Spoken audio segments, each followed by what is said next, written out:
Morning Year 10, this is your fourth lesson on an Inspector Calls. Today we are going to meet the Inspector, Inspector Goole. So your knowledge goal is to analyse and evaluate how Priestley uses language to give the audience their first impression of Inspector Goole. So remember, your first impressions of a character is really, really important. So we're going to think about how does Priestley want us to view Inspector Goole. So, as usual, we've got our vocabulary. The word that I would like you to recall, particularly linked to A Christmas Carol, is avarice. And you can pause the video and answer the question, how does Mr. Birling display the sin of avarice? Then our new word today is enigmatic. Now, if somebody is enigmatic, they're difficult to understand or mysterious. So again, you can pause the video and answer this question, please. Which of the ghosts in A Christmas Carol do you find the most enigmatic? And explain your answer. So pause the video and just give yourself a chance to answer those two questions. So avarice means greed, okay? So we can see how that would obviously apply to Scrooge, because wealth and gain is the only thing that matters to him. So Mr. Burling then, how does he display the sin of avarice? Well, he is greedy financially. We're told that he talks about protecting the interests of capital. He has this capitalist ideology, these beliefs that it's all about his own personal gain of wealth, even if that comes at the expense of his workers or at the expense of others. The sort of attitude that someone like J.B. Priestley, a socialist, would disagree with. He's also greedy for status. Remember, he is desperate to climb the social ladder and become an aristocrat. So, which of the ghosts in A Christmas Carol do you find the most enigmatic? And again, this is one of those wonderful English literature questions where there's no right or wrong answer, really. You could probably view the Ghost of Christmas Past and the Ghost of Christmas Yet to Come as slightly more enigmatic than the Ghost of Christmas Present. He's pretty much what you see is what you get, that sort of jolly spirit that represents the day of Christmas. In my opinion, it's probably the Ghost of Christmas Yet to Come, this idea of this shrouded, grim reaper type figure who comes structurally deliberately after ignorance and want, when Dickens has just told us mankind are doomed, and then of course in the future we see this doomed, dark ghost who is very mysterious. We don't understand his motives because he of course never speaks, never utters a word to Scrooge, and Scrooge says that this is the ghost that he fears most of all. So we are going to continue annotating a bit more of A Christmas Carol, Inspector Calls. Now, a couple of you have emailed me saying that you don't have a copy. Unfortunately, because there were so few people in the last sort of few days of term, it wasn't possible to give everyone a hard copy. The school itself has shut down for the admin staff, so I can't currently get one sent to you. My understanding is that things like Amazon are still running for the minute, so if you're possibly able to, it would be great if you could try and purchase your own copy and get that sent to you. If not, it's still worth following along with this annotation, making notes, bullet pointed notes as you go, okay, if you don't have an actual copy. And you can always, if you order a copy, come back and do the annotations at a later date, okay? So we left the play with the front door ringing, which is the police inspector who we said is likely to be showing socialist views to oppose Mr. Burling's capitalist ones, because he's interrupting this big speech, Mr. Burling says, which is all this every man for himself mentality. So, Eric says, somebody at the front door. Burling says, Edna will answer it. Well, have another glass of port, Gerald, and then we'll join the ladies. That'll stop me giving you good advice. Eric says, yes, you've piled it on a bit tonight, Father. And Burling says, special occasion and feeling contented for once. So again, we know that this is likely to be the police inspector, so we have more irony here. Burling's feeling contented, but that contented feeling is likely not going to last for much longer. I wanted you to have the benefit of my experience, so more pompous, arrogant attitude. So Edna enters. Please, sir, an inspector's called. Birling says, an inspector? What kind of inspector? Edna says, a police inspector. He says his name is Inspector Goole. Birling replies, you don't know him. Does he want to see me? Yes, sir. He says it's important.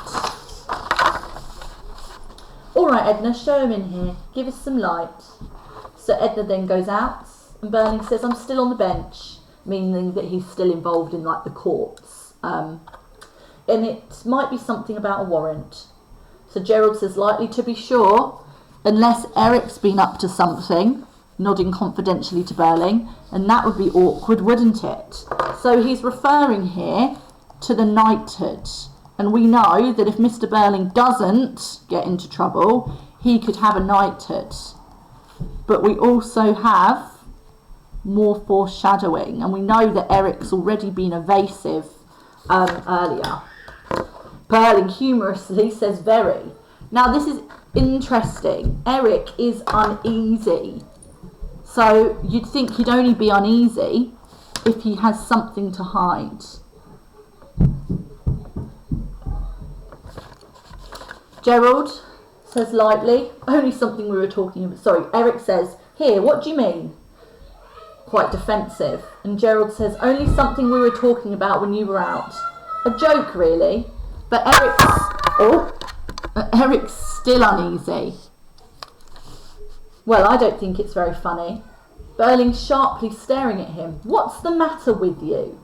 Now Eric defiantly, nothing. So we can see that Mr. Birling's a little bit suspicious here.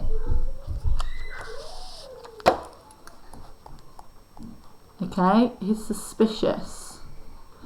But they're sort of interrupted by digging into that further because Edna opens the door and announces the inspector. So the inspector enters and Edna goes out, closing the door after her. And here we have some stage directions describing the inspector, just like the other characters at the start. The inspector need not be a big man, so he's not physically big, but he creates at once an impression of massiveness, solidity, and purposefulness. So even though he's not big, he gives a big impression, this sort of the force of his personality, if you like. He's got this sort of forceful personality that even though he's not physically intimidating, because he seems so solid and because he's got a real sense of purpose, that's something that makes him come across as quite forceful and quite intimidating.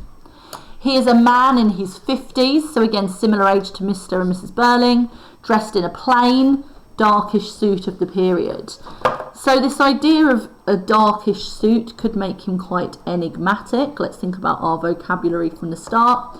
But again, it's plain. You know, it's not showy. He's not showing off, probably like the Birling family.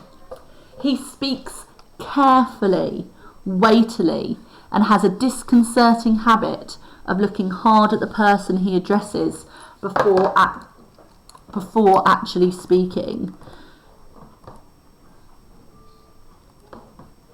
So he's really quite intimidating, not physically, but just because of something about him. And we're going to see when the inspector speaks if this impression is continued. So the inspector says, Mr. Burley? Birling says, yes, sit down, Inspector. He sits. Thank you, sir. Have a glass of port or a little whiskey? No, thank you, Mr. Birling. I'm on duty.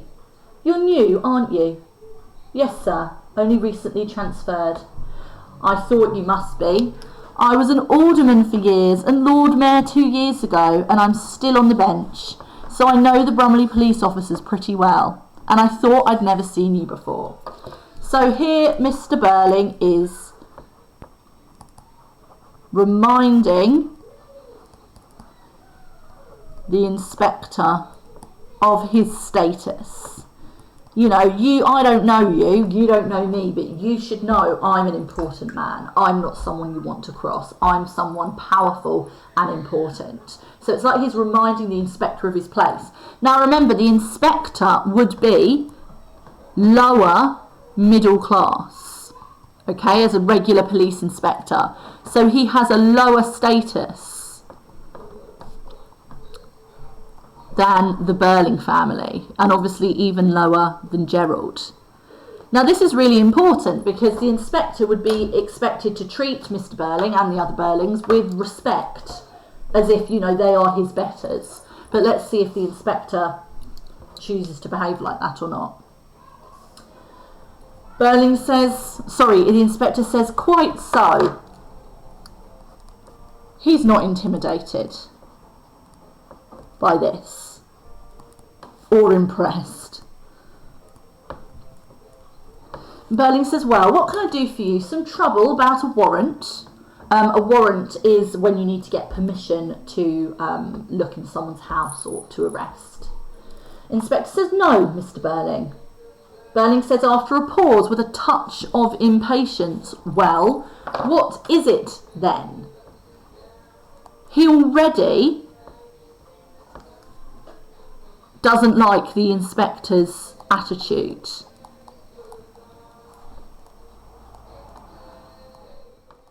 You know, the fact that the inspector is, you know, being very enigmatic, keeping his cards close to his chest, not coming right out straight away. It's like the inspector's trying to assert his authority and his power in the situation. And of course, Mr. Birling does not like that. So the inspector says, I'd like some information if you don't mind, Mr. Burley. 2 hours ago, a young woman died in the infirmary. She'd been taken there this afternoon because she'd swallowed a lot of strong disinfectant, but burnt her inside out, of course. So there's been a horrific suicide. Drinking disinfectant would be a long, painful, agonising death.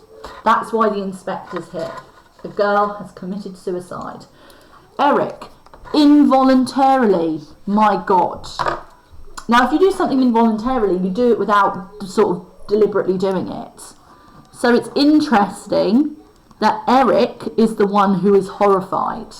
The inspector says, yes, she was in great agony. They did everything they could for her at the infirmary, but she died. Suicide, of course. Burling, rather impatiently, yes, yes, horrid business. So unlike Eric, Burling doesn't care. He's got no empathy, this man. He's a capitalist. He couldn't care less if some girl's killed herself. But I don't understand why you should come here, Inspector. Now, this is really important, and this is why we should always write about the stage directions. Cutting through massively. So he's taking control or power of the situation. And again, Mr. Birling is not used to regular old police inspectors speaking to him like this. I've been round to the room she had, and she'd left a letter there and a sort of diary. Like a lot of these young women who get into various kinds of trouble, she'd used more than one name, but her original name, her real name was Eva Smith. So we know that this is a young girl. We know that the inspector's evidence for his investigation is a letter and a diary that he found. Okay, so this is, you know, the inspector's evidence. And as a result of what he found in these diaries and in these letters, he's here to question the Birling family. Birling says thoughtfully, Eva Smith. The inspector says, do you remember her, Mr. Birling? Birling slowly says, no, I seem to remember hearing that name, Eva Smith, somewhere, but it doesn't convey anything to me, and I don't see where I come into this. The inspector says, she was employed in your works at one time. So, Eva worked in Mr. Birling's factory. And Burling says, oh, that's it, is it? Well, with several hundred young women there, you know, and they keep changing. So Mr. Birling has no idea who his workers are. He doesn't care about them. They're just people there to make him a profit. Again, a capitalist attitude. The inspector says this young woman, Eva Smith, was out of the ordinary, so there was something special about her. I found a photograph of her in her lodgings. Perhaps you'd remember her from that. The inspector takes a photograph about postcard size out of his pocket and goes to Burling. So he has a photograph of Eva Smith. Both Gerald and Eric rise to have a look at the photograph. That's interesting. But that could be some foreshadowing there. Do they know her? Are they just curious? Or is there a reason that they might want to see the photograph? But the inspector interposes himself, so puts himself between them and the photograph. They are surprised and rather annoyed. Again, they're not used to an inspector not letting them get their own way. Burling stares hard and with recognition at the photograph, which the inspector replaces in his pockets, and Mr. Burling recognises her. Gerald showing annoyance. Any particular reason why I shouldn't see this photograph, Inspector? The inspector coolly looking hard at him. There might be. So again, he's not intimidated by the aristocrat. Social class doesn't obviously mean anything to the inspector. Eric says, and the same applies to me, I suppose. The inspector says, yes. Gerald says, I can't imagine what it could be. Eric says, neither could I. And Burley says, and I must say, I agree with them, Inspector. It's the way I like to go to work. One person and one line of inquiry at a time. Otherwise, there's a muddle. Burley says, I see. Sensible, really. He moves restlessly. You've had enough of that port, Eric. So by moving restlessly, we could get the idea that Mr. Burling is uneasy, which is interesting. The inspector is watching Burling, and now Burling notices him. I think you remember Eva Smith now, don't you, Mr. Burling?